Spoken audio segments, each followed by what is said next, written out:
Hello മച്ചാമാരെ, പിന്നെ നമുക്ക് ഈ എടക്കര ഭാഗത്ത് ഉച്ചയാകുമ്പോൾ 2 മണിക്ക് ശേഷം നമുക്ക് നാടൻ ഫുഡ്, അതായത് ചോറ് കിട്ടാൻ ഭയങ്കര ബുദ്ധിമുട്ടാണ്. 2 മണിക്ക് ശേഷം എല്ലാ ഹോട്ടലിലും നമ്മൾ ചെന്ന് ചോദിക്കുമ്പോൾ പറയും ചോറ് കഴിഞ്ഞു കേട്ടോ. അപ്പം അതിനൊരു പരിഹാരമായിട്ടാട്ടോ ഞാൻ വന്നിരിക്കുന്നത്.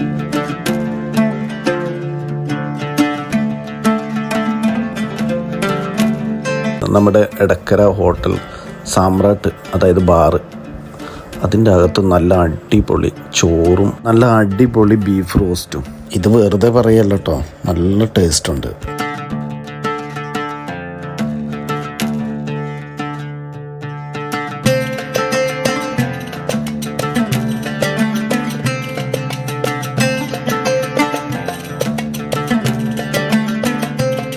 പിന്നെ ഇവിടെ ഫാമിലീസിനും വരാം കേട്ടോ, ഫാമിലീസിനുള്ള സൗകര്യങ്ങളുണ്ട്. നമുക്ക് ഇടയ്ക്കര വേറൊരു പ്രശ്നമാണ് പാർക്കിംഗ് സൗകര്യം ഇല്ലാത്തത്. ഇവിടെ നല്ല പാർക്കിംഗ് സൗകര്യമുണ്ട്. ഫുഡ് ഞങ്ങൾ കഴിച്ചു, ഒരു രക്ഷയില്ല, നല്ല ഫുഡ്. ഇനി നേരം വൈകിട്ട് ചോറ് കിട്ടാതിരിക്കണ്ട, ചോറ് ഇവിടെ റെഡിയാണ്.